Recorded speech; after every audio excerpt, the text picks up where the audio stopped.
Minhas irmãs, bom dia a todas. Que a graça e a paz seja com todos vocês. Amém?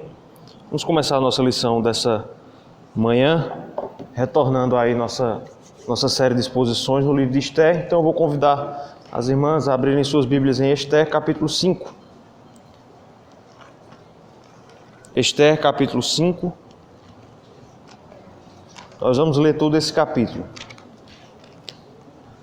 dando prosseguimento assim às nossas reflexões nesse livro de Esther. Esther capítulo 5, todo o capítulo, versículos de 1 a 14.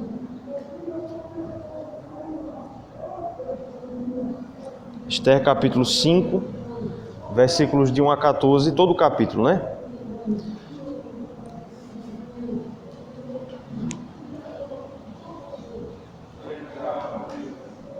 Todo mundo encontrou?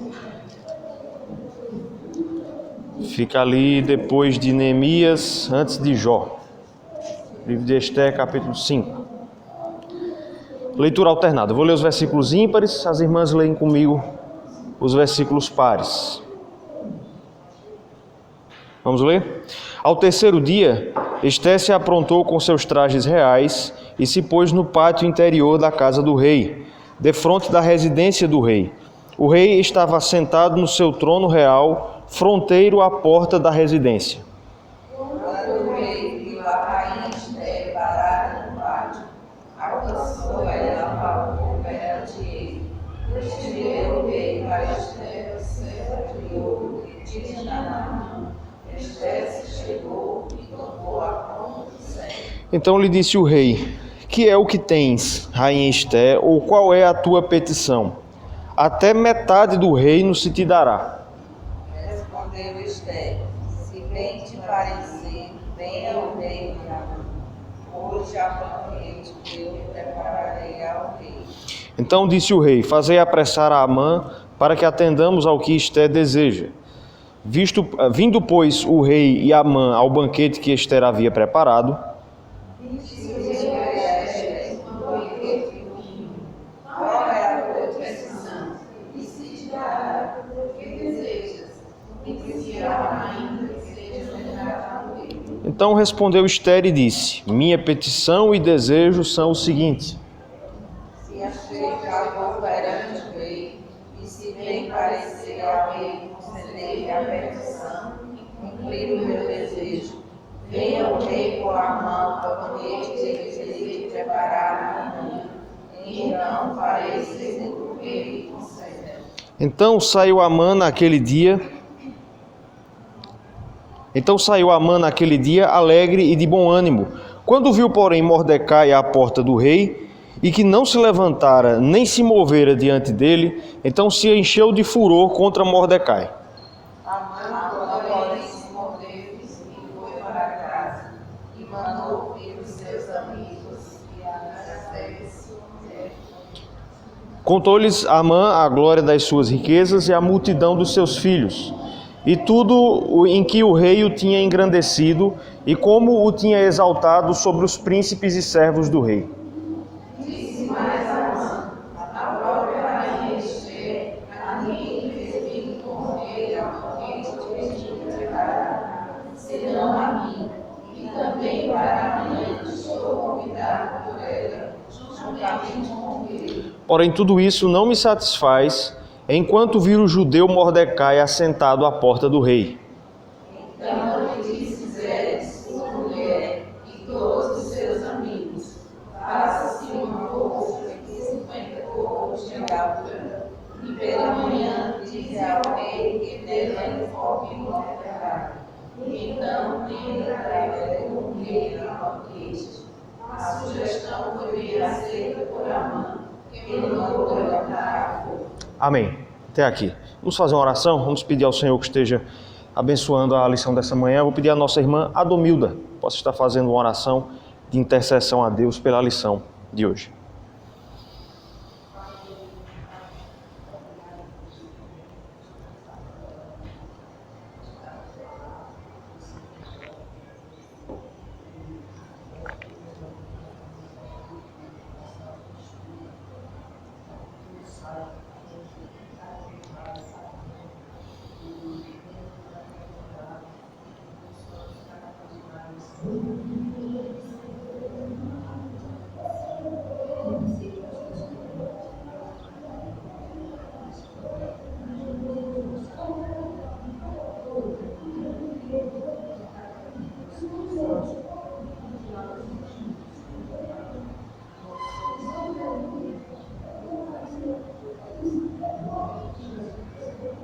Amém.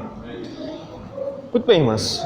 Nós vamos considerar hoje o capítulo 5 desse livro que nós vínhamos estudando antes de haver essa interrupção da escola bíblica dominical. Antes de começar, eu gostaria de avisar que quarta-feira passada, algumas de vocês estavam, boa parte de vocês que estão aqui agora estavam quarta-feira na departamental da SAF, e eu fiz um resumo dos 4 primeiros capítulos, e esse resumo está no canal da igreja. Então, se você não viu, se você não estava aqui na quarta-feira e quer entrar na história de novo para a gente continuar, eu sugiro que você acesse o canal da igreja e veja lá, há um resumo dos 4 primeiros capítulos de Esther. Tá gravando? Já estou gravando aqui. E quem quer dinheiro? Estou parecendo o Silvio Santos. Mas mesmo assim nós temos que fazer uma pequena recapitulação, ainda que eu não vá ser tão detido como eu fui quarta-feira, por razões óbvias, mas a gente tem que fazer uma recapitulação pelo menos para sabermos em que ponto da história nós estamos. Veja que o versículo 1 do nosso capítulo, do capítulo 5 de Esther, diz: ao terceiro dia. Então o autor está fazendo referência ao que havia antes. O que é que havia antes?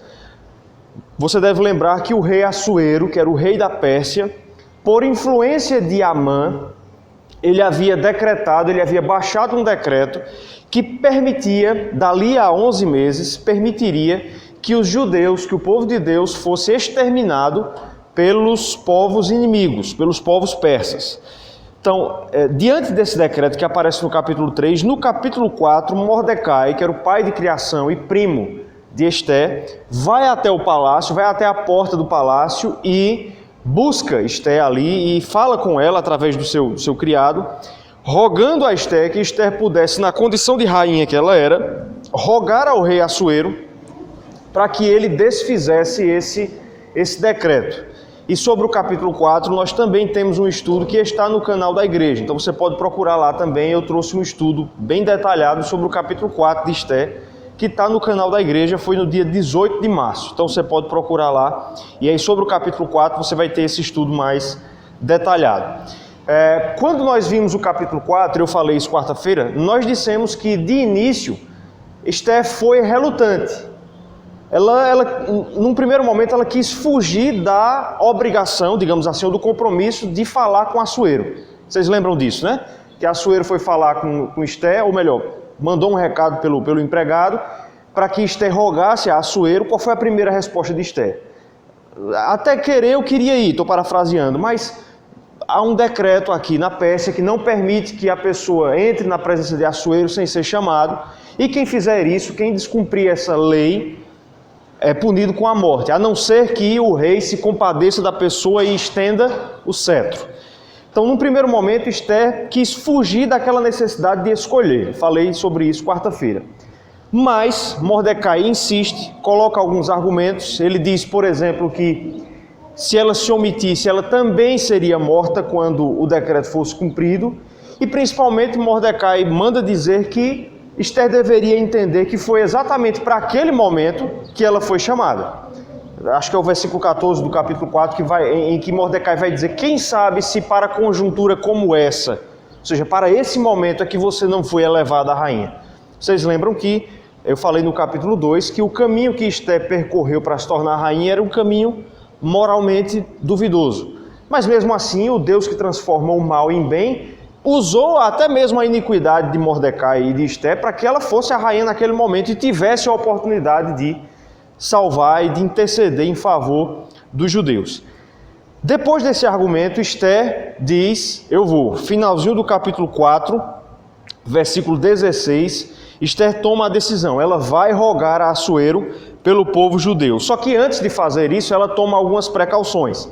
Ela diz que vai jejuar 3 dias, e eu lembro que eu falei que esse jejum de 3 dias aconteceu porque era uma missão muito importante. O costume era que se jejuasse durante apenas um dia, Mas dada a gravidade da situação, Esther convoca, na qualidade de rainha, né, um jejum de 3 dias entre o povo judeu, e ela mesma disse que iria jejuar juntamente com o povo judeu. Versículo 16, parte final diz: depois irei ter com o rei, ainda que é contra a lei, se perecer, pereci. Então ela diz: primeiro eu vou fazer um jejum de 3 dias, ao fim do jejum desses 3 dias de jejum, eu vou me apresentar ao rei. Por isso que o versículo 1 do capítulo 5 diz: ao terceiro dia, ou seja, terminado aquele jejum de 3 dias, Esther então vai agora no capítulo 5 cumprir a promessa que ela havia feito. Perceba aí que ela se prepara para esse momento. O versículo 1 vai nos dizer ainda que ela se aprontou com os trajes reais. Ou seja, ela vestiu uma roupa de rainha, a roupa própria da realeza foi o que ela vestiu para se apresentar diante de Assuero. O que é que isso significa? Que Esther estava se apresentando de maneira oficial, vou colocar até aí a palavra, isso tinha um caráter de oficialidade. Ela estava se apresentando diante de Assuero, não simplesmente como sua esposa, mas como rainha. Tanto é que a gente vai ver, na leitura talvez vocês já perceberam, que quando Esther entra na presença de Assuero, qual é a primeira coisa que Assuero diz? O que é que você quer? De onde é que Assuero tira que Esther queria pedir alguma coisa? Dos seus trajes. Né? O fato dela estar vestida de uma maneira oficial denotava que ela tinha alguma petição a fazer. Então estão entendendo isso, né? Ela coloca os trajes reais para completar, para fazer a sua missão. O texto que nós vamos considerar hoje pode ser coerentemente dividido aí em 3 partes, acredito eu. Na primeira parte, que vai dos versículos de 1 a 3, nós vamos ver a coragem que Esther teve ao fazer aquilo, ao cumprir com a sua missão. Nos versículos 4 a 8, nós vamos ver, por outro lado, a sua prudência. E por último, nos versículos 9 a 14, nós vamos ver o personagem de Amã e nós vamos ver que ele é o contrário de Esther. Ele é um homem falto de entendimento, ele é um estulto, ele é alguém sem sabedoria. E nós vamos ver esses 3 aspectos aí e a partir disso, do que acontece aqui, nós vamos tirar algumas lições acerca de como nós também devemos agir nesse mundo. Lembrem-se, eu falei quarta-feira e falei vezes anteriores que a relevância do livro de Esther para nós é que a situação que nós vivemos é muito parecida com a que Esther e Mordecai viviam. Eles eram judeus vivendo na Pérsia. E nós somos cidadãos dos céus vivendo no reino dos homens, na cidade dos homens. E por isso, muitas das coisas que nós vamos ver aqui têm preciosas, ou tudo, na verdade, né? Tem preciosas lições para nos informar. Certo? Sempre avisando as irmãs que fiquem muito à vontade para participar, fazer perguntas, trazer alguma contribuição, fiquem bem à vontade, tá certo? Então, em primeiro lugar, versículos de 1 a 3, nós vamos ver a coragem que Esther teve para cumprir com a sua missão. Veja aí, eu vou ler o versículo 1 até o comecinho do versículo 2, veja aí. Ao terceiro dia, Esther se aprontou com seus trajes reais e se pôs no pátio interior da casa do rei, defronte da residência do rei. O rei estava assentado no seu trono real, fronteiro à porta da residência. Até aqui. Esther pôs a sua roupa real e o autor ele faz questão de nos mostrar que ele dá esses dados aí, a porta fronteira da residência do rei. O importante o autor quer nos mostrar que assim que Esther entrasse no palácio, ela ia dar de cara com Assuero. É isso que o autor quer nos mostrar. E vocês perceberam isso, né? Assuero ficava sentado de frente para a porta da sua residência. Ou seja, quando Esther entrasse na residência de Assuero, a primeira coisa que ela veria seria Assuero no seu trono. Eu já expliquei no livro de Ruth que os livros do Antigo Testamento, eles foram escritos para serem lidos. Eu já falei sobre isso, não vou explicar de novo, por causa do idioma hebraico. Então havia essa cultura de as pessoas se assentarem, muitas vezes as crianças, e ouvirem a leitura dos livros. Então o que acontece? Livros como o de Esther, como o de Neemias, como o de Ruth, as pessoas tinham aquele frio na barriga quando iam ouvindo a história. Porque ao contrário de nós, que já sabemos o final da história, muita gente não sabia. Então vejam que alguém que estivesse lendo ou ouvindo a história, nesse ponto aqui, ele iria começar a ficar cheio de tensão. Porque veja o que o texto diz, versículo 2. Quando o rei viu a rainha Esther parada no pátio, então veja a cena que o autor está nos descrevendo. Esther entrou no palácio de de Assuero, deu de frente com ele. Ela sabe que existe uma lei que diz que ela não pode entrar na presença de Assuero e que a pena para quem infringe essa lei é a morte.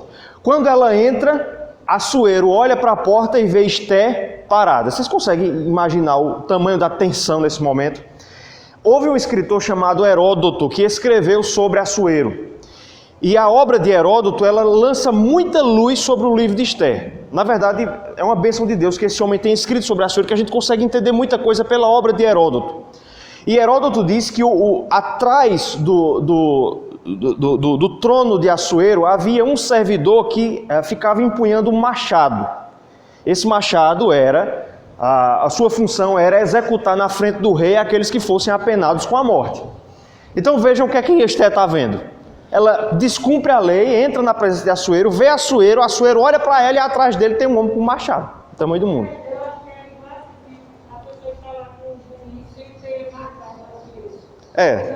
Não vai levar uma machadada não, mas também... Uma machadada não. Lá uma bronca vai, né?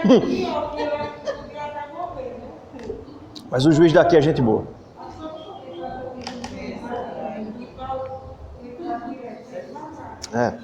Então é mais ou menos essa a situação. Então vejam que nós estamos falando aqui de uma situação de tensão e de perigo. Entretanto, a gente tem o alívio quando a gente lê a história, ainda no versículo 2, quando o autor diz que, no entanto, alcançou ela favor perante ele, perante o rei. Esther entrou, descumpriu a lei, olhou para Assuero, mas Assuero não ordenou que ela morresse. Ela alcançou favor perante ele. Veja aí, é só um detalhe sobre o texto, mas volta aí para o capítulo 2, versículo 15. Nós vamos ver que o autor já havia descrito Esther alcançando favor de alguém.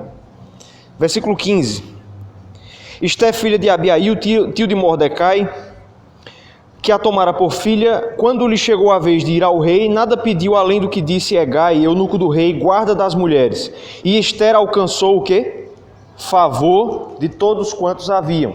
Já expliquei esse versículo antes. O autor está dizendo que Esther se esforçou e conquistou o favor, conquistou a simpatia de todos os que estavam no palácio, quando ela estava ainda participando do concurso. 5 anos atrás aqui, ela já era rainha há 5 anos aqui, certo? Agora o autor volta a dizer que ela conquistou o favor do rei. Só que perceba que agora ela não fez nada para merecer isso. Da primeira vez, Esther se esforçou, se embelezou por 1 ano e conquistou o favor das pessoas. Agora, ela fez um jejum de 3 dias. A gente não deve achar que ela ficou mais bonita com o jejum. Ela devia estar com a aparência um tanto quanto desfalecida. Descumpriu a lei, mas ainda assim alcançou favor. Perceba a lição que o autor nos traz aqui. No capítulo 2, quando ela descumpriu a lei de Deus para agradar os homens, ela alcançou o favor. Mas no capítulo 5, quando ela descumpre a lei dos homens para cumprir a lei de Deus, Deus concede que ela alcance favor. Então só uma lição aí para a gente ver como é importante confiar no Senhor Deus. O fato é que ela alcançou favor perante Assuero, e Assuero então responde a esse ato dela com um gesto. Veja aí, versículo 2 ainda. Estendeu o rei para Esther o cetro de ouro que tinha na mão. Esther se chegou e tocou a ponta do cetro. O símbolo, a gente já havia explicado, o autor já tinha explicado isso no capítulo 4, o símbolo de que o rei havia perdoado aquela infração era se ele estendesse o cetro. E agora nós entendemos que quando o rei estendia o cetro, aquilo era um convite para que a pessoa se aproximasse. E a pessoa tocava a ponta do cetro. Então quando Assuero estendia o cetro, o que ele estava dizendo é: você pode entrar na minha presença, aproxime-se e peça o que você quer. Então, alivia-se a tensão. O pior já passou. Ela poderia morrer naquele momento, mas ela alcança favor diante de Assuero e Assuero permite que ela entre na sua presença. Mas o texto vai ser ainda mais surpreendente. Versículo 3. Assuero não apenas não matou Esther, não apenas permitiu que ela estivesse na sua presença, mas ainda surpreendentemente, ele se mostrou solícito a conceder o que quer que ela pedisse. Versículo 3. Então lhe disse o rei: o que é o que tens, rainha Esther? Qual é a tua petição? Até metade do reino se te dará. Por essa Esther com certeza não esperava, não é? o rei disse que ela poderia pedir até metade do reino que poderia, e se ela pedisse até mesmo metade do reino de Assuero, seria dado. É claro que Assuero está usando aqui de uma hipérbole. A gente não pode tomar as palavras dele como literais. Se Esther pedisse literalmente para metade do reino ser dela e não mais dele, ele não faria isso. Mas é uma hipérbole. Assuero quer dizer que ele está disposto a dar, a conceder o que quer que ela peça. Ele estava sendo romântico. Ele estava sendo romântico. Vejam, com isso nós aprendemos aqui, irmãos, que houve um primeiro momento naquela missão de Esther em que ela teve que demonstrar coragem. Veja que nesse ponto aqui não tinha outra coisa a se fazer. O tempo estava contando, iria chegar o dia de os judeus serem exterminados e uma hora ou outra, no capítulo 4, Esther já tinha dito que fazia 30 dias que Assuero não a convocava para a sua presença, ela não podia ficar esperando. Ela ia ter que entrar na presença de Assuero e descumprir a lei. E esperar no Senhor que ela não fosse morta, que lhe fosse permitido que ela falasse. E foi exatamente isso que aconteceu. Alguém abra a sua Bíblia aí, por favor, em Provérbios 21, versículo 1. Só como uma aplicação daquilo que a gente está vendo aqui.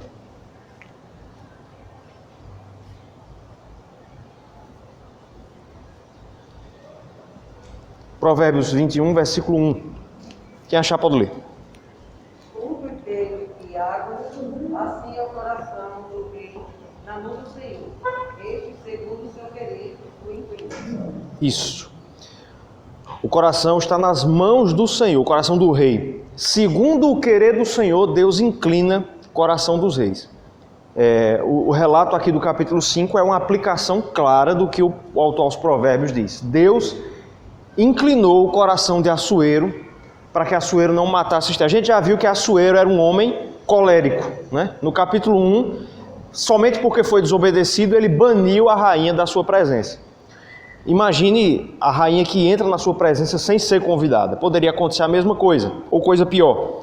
Mas não acontece porque Deus não permite. Então, em primeiro lugar, nós vemos aqui que o procedimento de Esther revestiu-se de coragem. Entretanto, isso não foi tudo que ela demonstrou. Ela também demonstrou prudência. E é isso que nós vamos ver agora, na segunda parte do texto, versículos de 4 a 9. Até aqui tudo tranquilo? Versículos de 1 a 3, deu para entender? Agora nós vamos ver a prudência de Esther nos versículos de 4 a 9.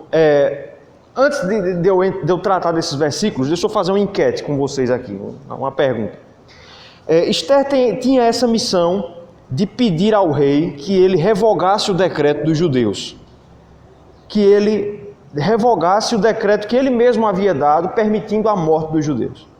Ela teve que entrar na presença de Assuero contra a lei, havia um risco de morrer, ela não morre, e ainda por cima, o rei disse que o que quer que ela pedisse seria dado. Vocês iriam pedir a Assuero, sendo vocês no lugar de Esther, ou sendo qualquer um de nós, vocês já teriam pedido já de cara aqui? Provavelmente sim, né? A grande... Veja.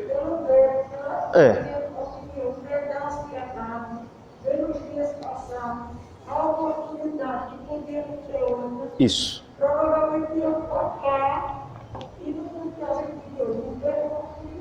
Exatamente. Vejam que, da forma como o versículo 3 termina, parece que era o momento certo. O homem estava romântico, né, Catarina? Estava disposto a dar tudo.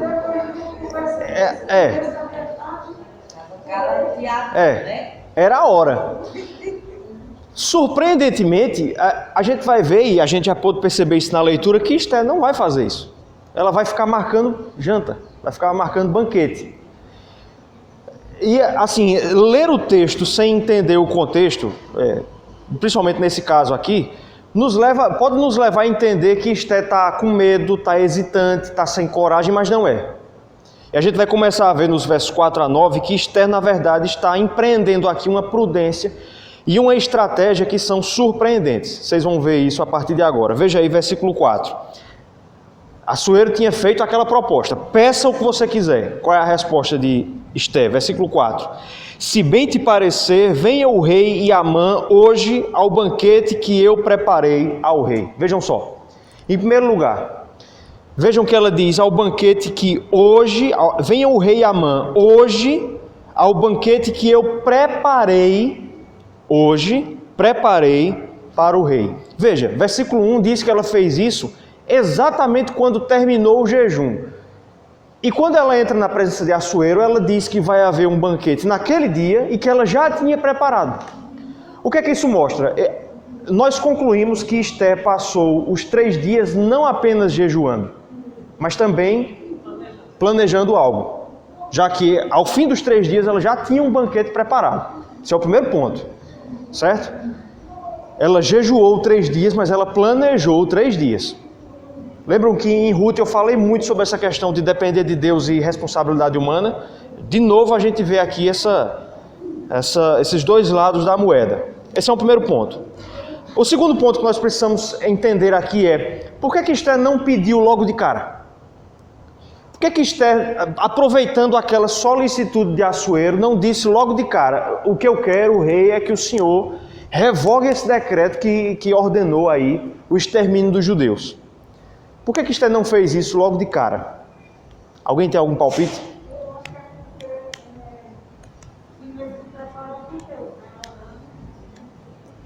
Sim, mas de uma forma um pouco mais concreta. Precisava de baixo de mim. Ela não tinha confessado ainda de Oi? Ela não tinha falado Muito embora que isso ia acontecer automaticamente, né? As duas coisas iriam acontecer juntas. Quando ela rogasse pelo povo judeu, ficaria claro que ela era judia. A questão aqui, irmãs, é a seguinte.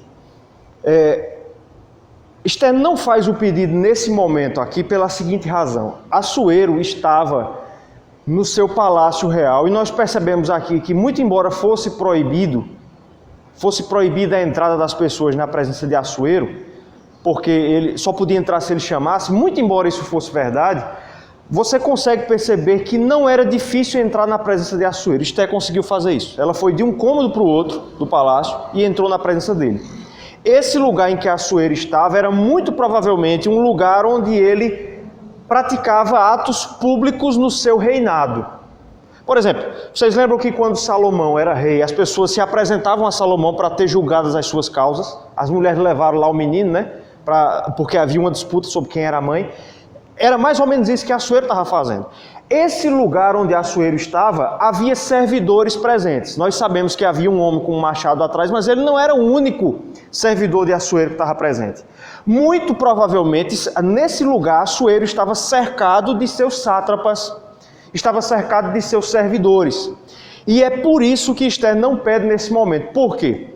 Porque nós já fomos informados no capítulo 1 que os decretos da Pérsia eram irrevogáveis. Lembram disso?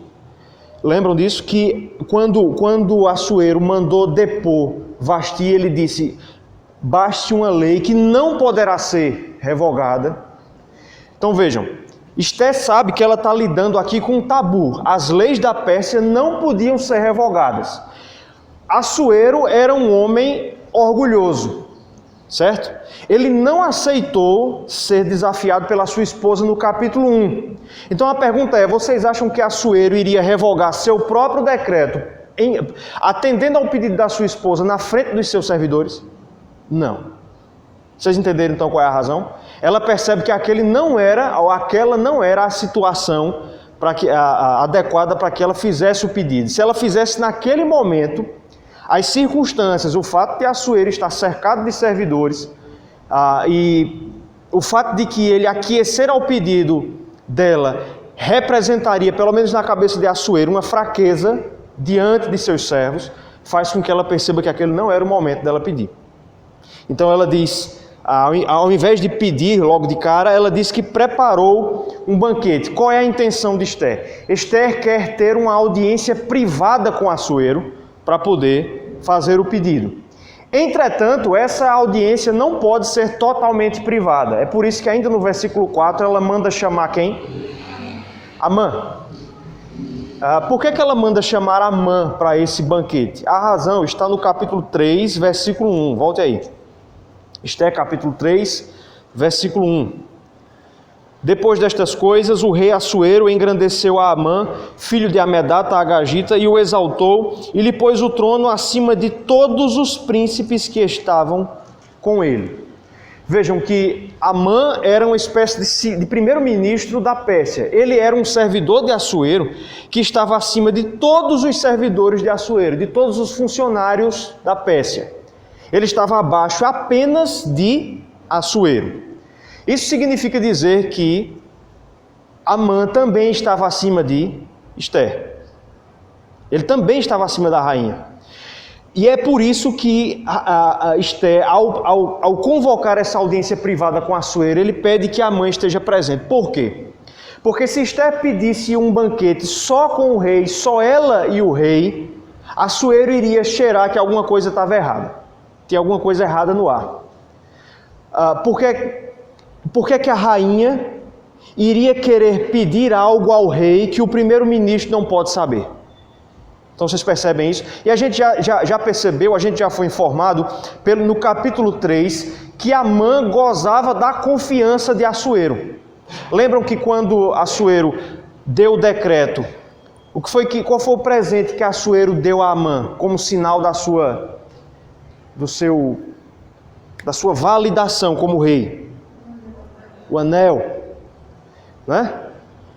Amã usava o anel de Assuero. Afrontar Amã era afrontar Assuero. Então, Ester percebe isso, que se ela desconsiderasse Amã, Assuero suspeitaria muito provavelmente de alguma coisa. Então ela espertamente, prudentemente, sabiamente, ela pede uma audiência com Assuero para que não houvesse outras pessoas, mas ela pede que Amã estivesse presente porque ela não quer levantar suspeitas. Vocês lembram que no capítulo 2 descobriu-se uma trama, havia alguns servidores de Assuero que queriam matá-lo. Se Ester pedisse um jantar a sós com Assuero poderia ficar com medo de que se tratava talvez de uma trama para eventualmente tirar a sua vida. A presença de Amã daria confiança para que Assuero estivesse presente e não suspeitasse de nada nesse jantar. Então ela não faz o pedido, mas pede que seja realizado um banquete com ela, Assuero e Amã. O texto prossegue, os versículos 5 em diante, o texto vai dizer que Assuero concorda com aquele pedido, manda apressar Amã para que Amã estivesse ali presente naquele mesmo dia à noite, e aí nós encontramos o banquete sendo descrito aí no versículo 6. Agora nós estamos nesse banquete, estão no ambiente apenas Ester, Amã e Assuero. Em tese, é agora, né? Em tese é agora que ela vai pedir. Mas veja aí, disse o rei a Ester no banquete do vinho, qual é a tua petição? E se te dará, que desejas, cumprir-se-á, ainda que seja metade do reino. Assuero faz a mesma proposta que ele havia feito no começo do dia. Ester, o que você pedir, ainda que seja metade do reino, vai te ser dado. Agora veja como Ester deixa a gente assim com o fôlego quase acabando e veja o que Ester diz. Veja como parece que ela vai dizer e não diz. Então respondeu Ester e disse, minha petição e desejo são o seguinte: se achei favor perante o rei, e se bem parecer ao rei conceder-me a petição e cumprir meu desejo, agora, lá vai, venha o rei com Amã ao banquete que lhes hei de preparar amanhã. Então vejam o que ela faz. Meu desejo, rei Assuero, é esse. Se o senhor quiser e quiser conceder o meu desejo, eu peço que amanhã o senhor venha para o banquete que eu preparei.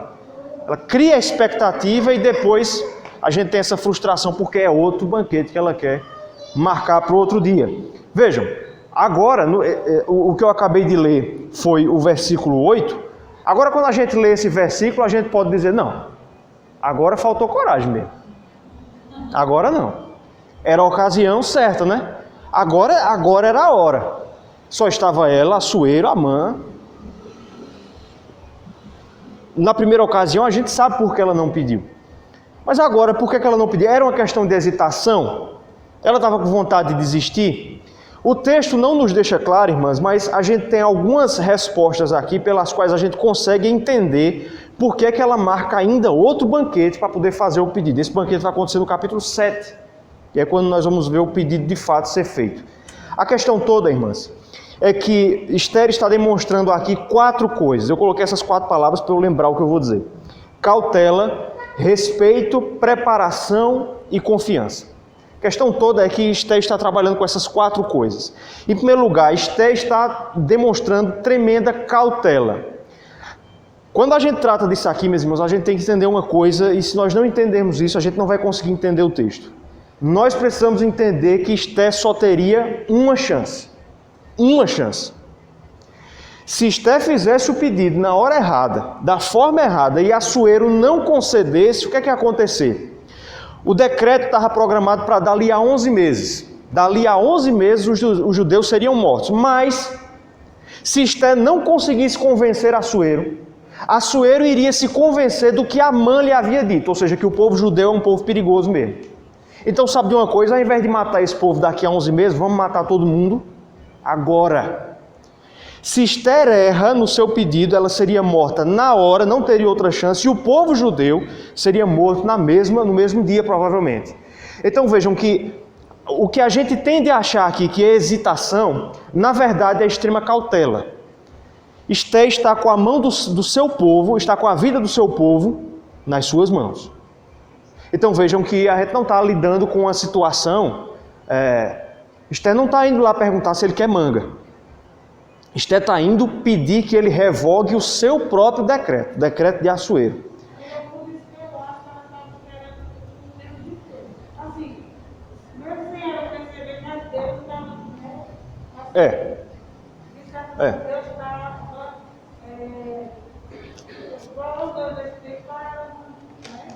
Exato.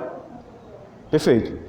Então, em primeiro lugar, ela está demonstrando cautela. Em segundo lugar, ela espertamente, muito espertamente, ela está fazendo questão de demonstrar um respeito para com Assuero. Veja que o texto nos mostra isso. Veja aí, por exemplo, versículo 4. Da primeira vez em que Esther vai falar com Assuero. Se bem te parecer, veja, o autor, Assuero tinha dito, o que é que você quer? Veja que ela não disse, eu quero. Ela diz, se bem te parecer bem ao rei. Veja depois aí, versículo 8. Se achei favor perante o rei, e se bem parecer ao rei, conceder-me a petição e cumprir meu desejo. Veja o finalzinho. Então farei segundo o rei me concede. Você conseguiu perceber que Esther está chalerando Assuero aqui?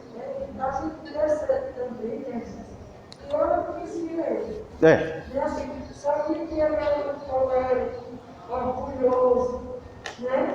Isso. Então ela lidou também com a característica dele, né? Com essas características dele. Isso. Extremamente esperto. Nós já vimos que a rainha anterior foi deposta porque quis passar por cima de Assuero. Esther não quer ser a nova Vasti. Ela quer fazer as coisas de uma maneira tal que fique muito clara a sua submissão a Assuero. Tanto é que no capítulo 8 ela vai se ajoelhar diante de Assuero. Então percebam que ela está construindo o caminho para ganhar o coração de Assuero, para que ele conceda o pedido.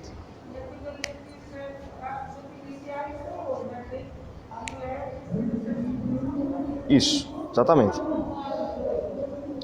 Em terceiro lugar, ela está demonstrando preparação. Ela está preparando o terreno para que Assuero conceda o seu pedido. Veja, eu acabei de falei agora há pouco, que a palavra do rei da Pérsia era irrevogável. Era difícil, os reis da Pérsia não revogavam seu próprio decreto. Esther sabe disso. Então, por que é que ela marca um banquete, depois marca outro, depois marca outro? Esther quer levar Assuero a ser pego pela sua própria palavra. Vejam, no começo do dia, versículo 3, Assuero diz, o que você pedir, eu dou.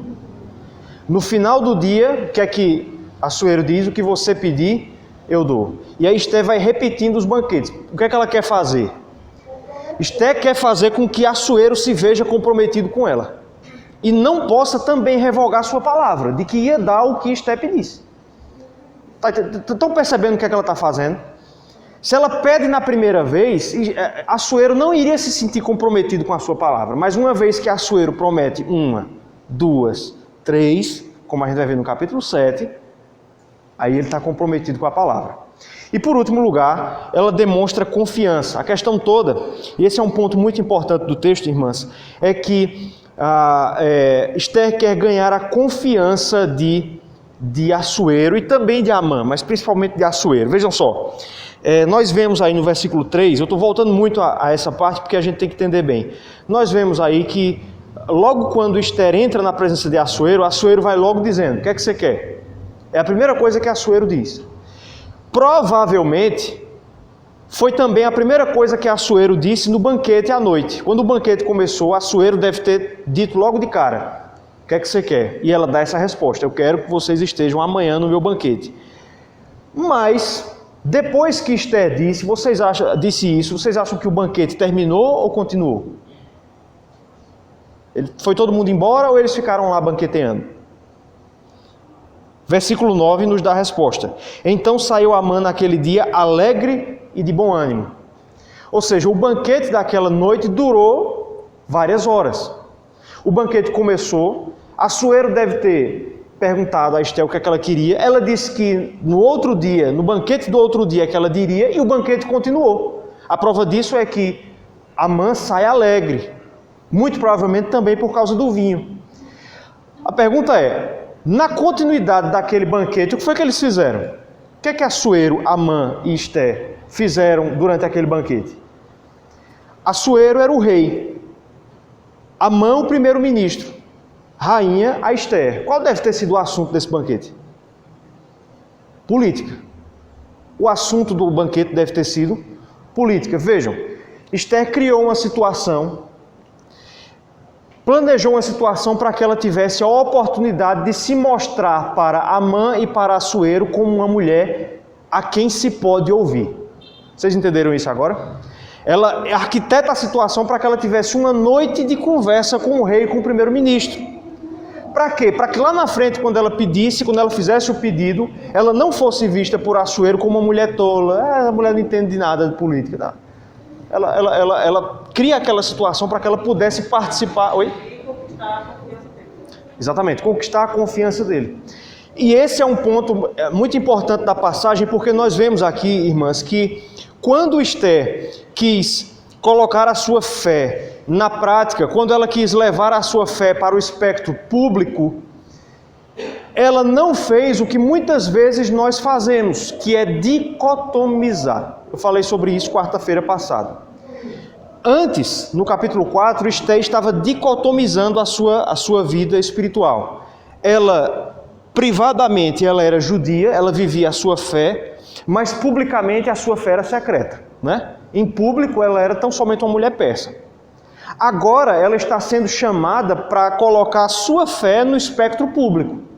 Mas ela não faz isso como muitos crentes acham que se deve fazer nos nossos dias. Deixa eu tentar exemplificar.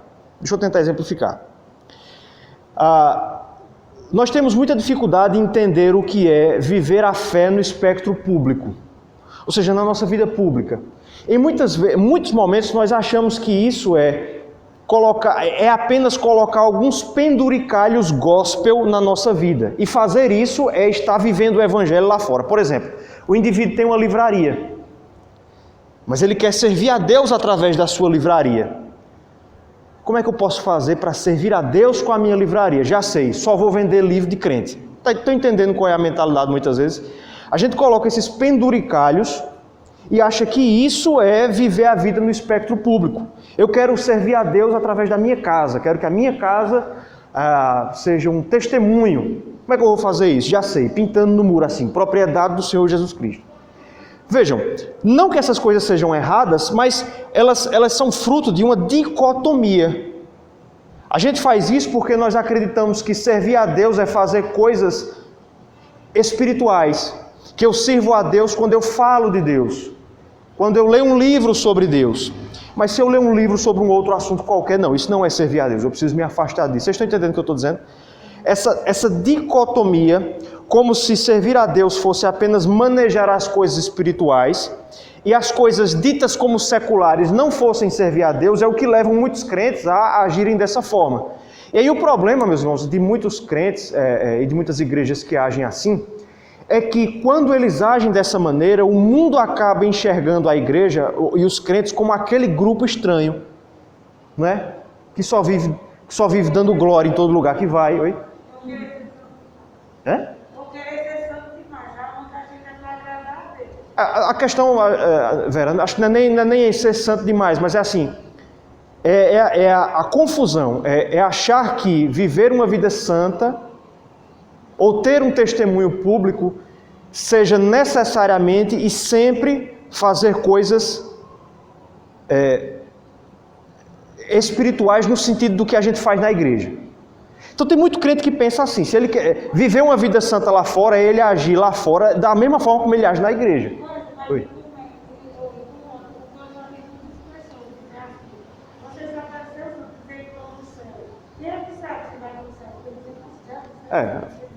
Exatamente. Por exemplo, a gente servir a Deus, sendo honesto, falando a verdade, sendo responsável por nosso trabalho, né? É uma maneira de servir a Deus na relação com o mundo, sem especificamente as práticas que são comuns no culto isso. e na vida espiritual. Isso. Né? O nosso relacionamento com outras pessoas, de uma maneira que a gente se mostra como a gente é na nossa relação com Deus, é uma maneira de servir a Deus na relação com o mundo, com os não crentes. O prejuízo, Regiane, de quando nós fazemos essa confusão, quando a gente acha que servir a Deus e viver a fé no espectro social, cultural, é levar o que é feito na igreja lá para fora, tá entendendo? Quando a gente faz essa confusão, o prejuízo que resulta disso é que o mundo passa a não levar a sério os crentes. Porque eles começam a ser vistos como aquele gueto estranho de certos costumes, e ninguém leva a sério guetos. Ninguém leva a sério guetos. A gente percebe isso no procedimento que Esther toma. Vejam, é esse o ponto que eu quero enfatizar e, assim, não sei se eu estou me fazendo entender muito bem, mas eu gostaria que ficasse muito claro isso. Quando Esther quis levar a sua fé para o espectro público, o que ela fez não foi marcar um culto no palácio. Não foi abrir uma sinagoga no palácio. O que ela fez foi fazer o que lhe era próprio dada a sua função de rainha. Foi fazer política. Fazia-se política dando banquetes nessa época. São 8 banquetes no livro de Esther. Acho que esse é o 5º, se eu não estiver enganado, esse do capítulo 5. Então vejam, ela pôs a sua fé em prática fazendo aquilo que era próprio para aquele ambiente. Então, como eu posso ser crente no local em que eu trabalho? Fazendo um culto lá, se as pessoas permitirem, eu posso até fazer, mas não é isso que vai caracterizar se eu estou vivendo o evangelho lá ou não. É se eu faço corretamente e colocando os princípios da Escritura em prática naquela função própria para a qual eu estou designado ali, no meu trabalho, na escola e em qualquer lugar que seja. Vocês estão entendendo isso? Então, nós não podemos correr para a dicotomia, para achar que eu vou servir a Deus se eu levar para o mundo as práticas que são próprias, na verdade, para o culto, para o momento congregacional, certo? Você falar e não viver o que você está falando. Como? Ou seja, falar, você fala, você chega para o livro, você chega perto do irmão, fala sobre a Bíblia, e sua vida não condiz com o que você faz. Esse é um resultado de quando se faz essa dicotomia. Exatamente.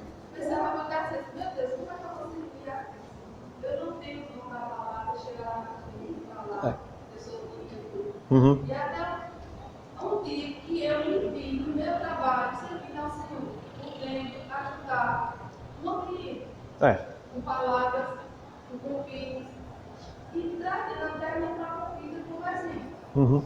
Aí quando eu percebi que você falou, a gente tem que viver e trabalhar no Senhor para a vida. Exato. Uma palavra que a gente tem hoje, a questão da intolerância. Eu vejo dificuldade para a gente se relacionar. O que a gente quer que as pessoas pensem mesmo uma vez que aceita, que professa a nossa fé. Mas muitas vezes também a gente não tem o respeito pela maneira como, não o conformismo, Sim. nem a adolescência, ou a complacência, também, mas a tolerância. Muitas vezes nós somos acusados de sermos intolerantes, não porque a gente trabalha com certo, mas porque a gente exige que as pessoas tenham um comportamento para o qual elas acham que não foram preparadas, inclusive por Deus. Isso. Né? Então, Perfeito. não tem de agir. Perfeito.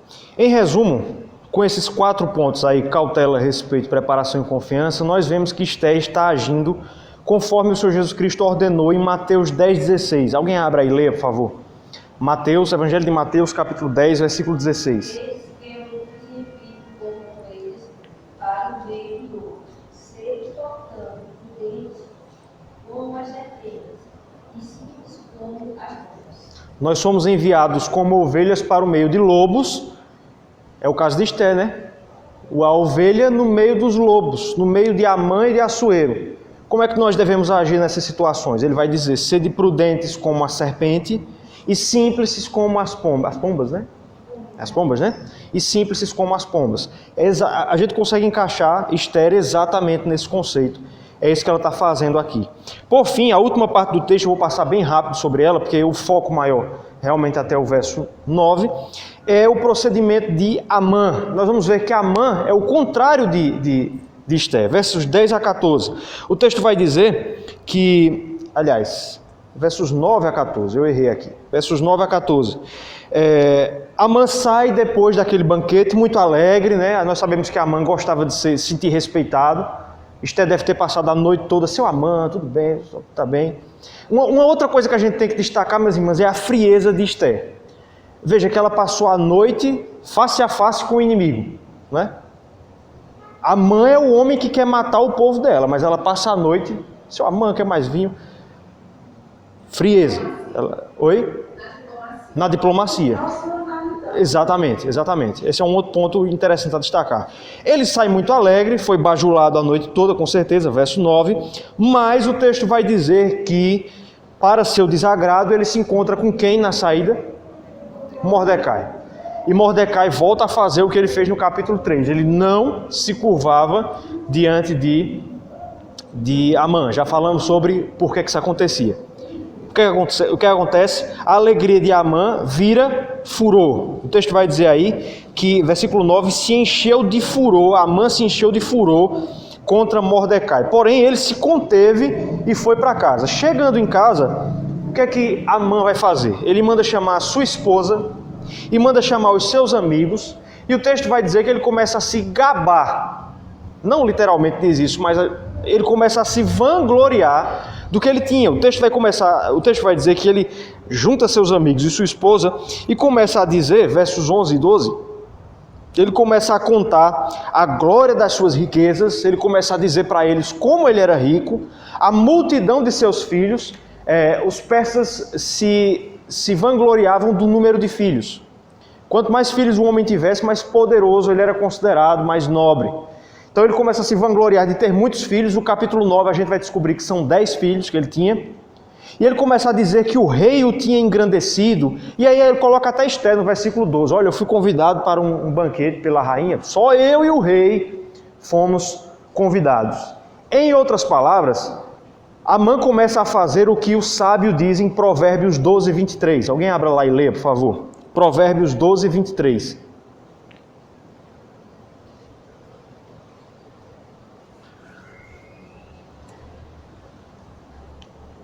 O homem prudente oculta o conhecimento, mas o coração dos insensatos proclama a justiça. O coração do insensato proclama a estultícia. O insensato é aquele que se levanta para proclamar a sua própria grandeza. Amã é exatamente esse homem. Tem uma coisa engraçada sobre esse texto, sobre essa parte aí. Vocês perceberam que Amã chamou a própria mulher para dizer quantos filhos eles tinham? Nota de rodapé. Talvez ela não soubesse, né?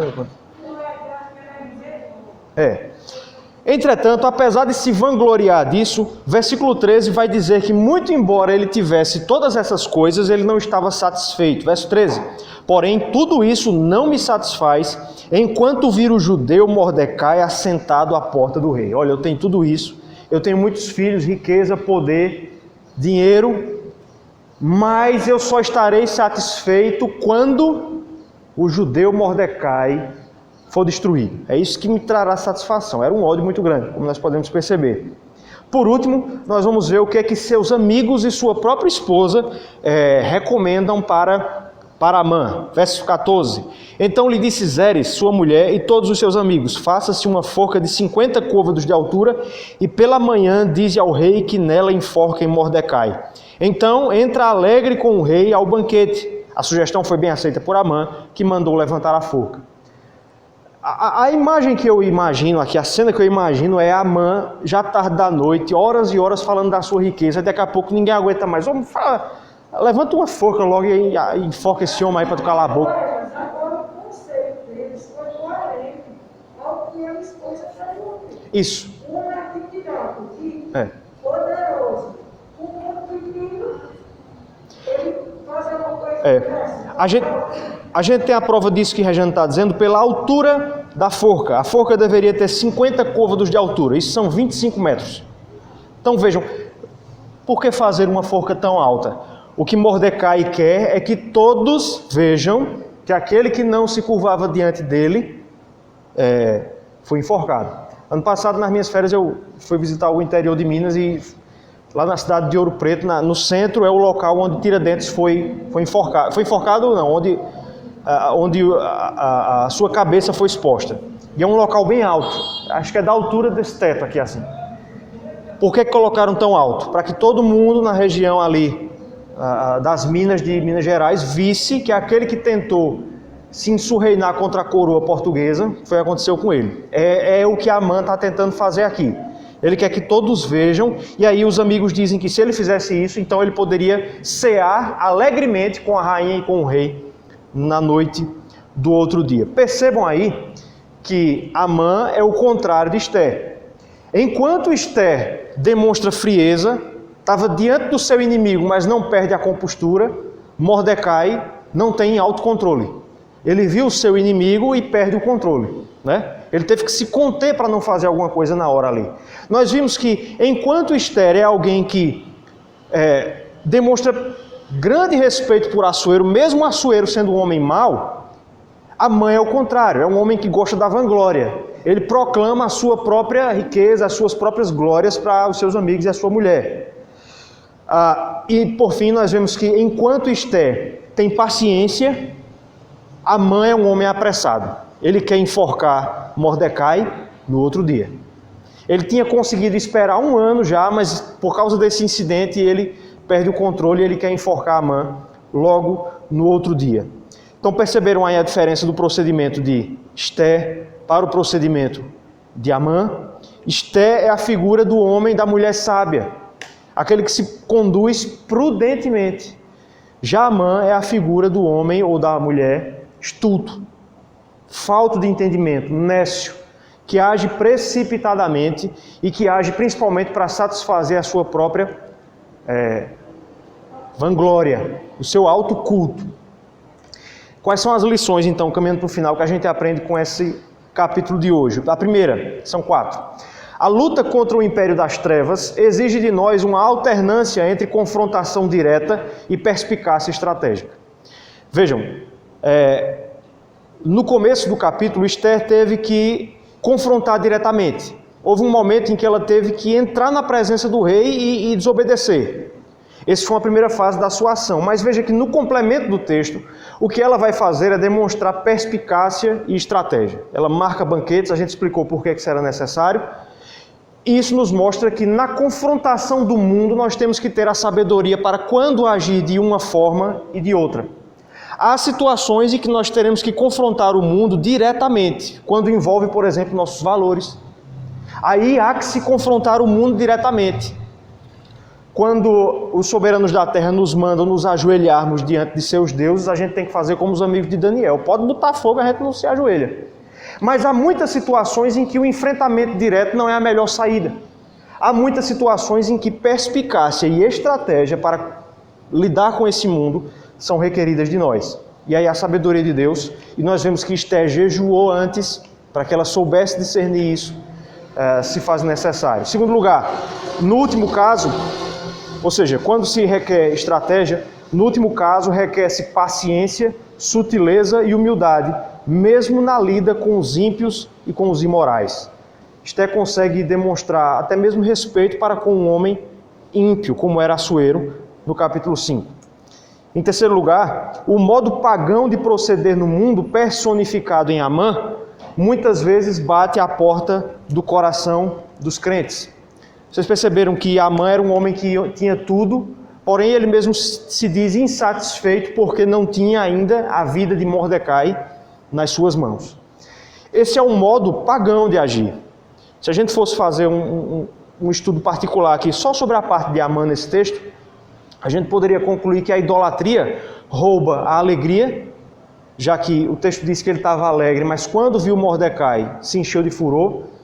A idolatria rouba a satisfação, ele disse que não se encontrava satisfeito enquanto não matasse a Mordecai. E em terceiro lugar, a idolatria leva à falta de sabedoria. Ele manda fazer uma forca para logo no próximo dia enforcar Mordecai. Tem um outro detalhe interessante no texto aqui. Percebam que o ódio e o furor de Amã impedem que ele perceba a trama que Esther estava fazendo contra ele. Perceberam isso? Ele não consegue perceber que o laço está sendo feito em volta dele, porque ele está detido no seu ódio, na sua ira contra Mordecai, contra os judeus. E aí tem esse livro aqui, de Emílio Garófalo Neto, sobre o livro de Esther, e ele faz uma aplicação dessa reação de Amã para nós, que somos cristãos. Vejam que Amã disse: eu tenho tudo, mas eu não me acho satisfeito enquanto não tiver a morte de Mordecai. Emílio Garófalo Neto, ele diz que muitas vezes nós, parafraseando Amã, dizemos assim: sim, eu sei que Deus me fez seu filho e co-herdeiro com Cristo de gloriosa herança. Eu sei que eu sou filho de Deus e tenho uma herança em Cristo. Mas ainda assim, isso não vale para mim enquanto eu não tiver tracinho. Aí você pode completar com qualquer coisa. Perceberam como a síndrome de Amã às vezes aparece no nosso coração? Nós temos tudo em Deus, mas nem sempre isso nos traz satisfação. E a última lição... perfeito. E a última: Cristo, no entanto, trilhou o caminho da humildade para que agora possamos entrar na sala do rei sem qualquer temor. Vocês perceberam aí vocês conseguem perceber o contraste aí entre Esther e a nossa situação?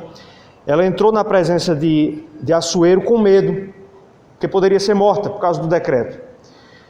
Cristo, entretanto, sofreu a punição do Pai para que nós agora possamos entrar na presença de Deus e Ele estenda seu cetro, permitindo a nossa entrada na sua presença, certo? Ian Doug diz o seguinte, veja o que ele diz: nenhuma sutileza é exigida ao formular nossos desejos. Não precisamos usar linguagem floreada ou fazer astutas manobras para induzir Deus a nos dar aquilo que precisamos, como Esther fez.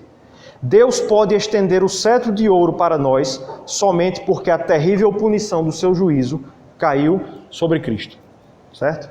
Então aquilo que Esther fez em relação a Assuero, ter que usar de toda aquela estratégia, para nós não é necessário em relação a Deus. Nós podemos entrar com intrepidez, como diz o autor aos Hebreus, na sua presença. Por quê? Porque o cetro está estendido para nós por causa de Cristo Jesus. Por causa de Cristo, nossa entrada na presença de Deus é permitida e nós somos mais do que isso, convidados a entrarmos na sala do trono pelo vivo caminho que Ele nos abriu pelo véu. Amém? Até semana que vem, se Deus quiser, para o próximo capítulo desse livro.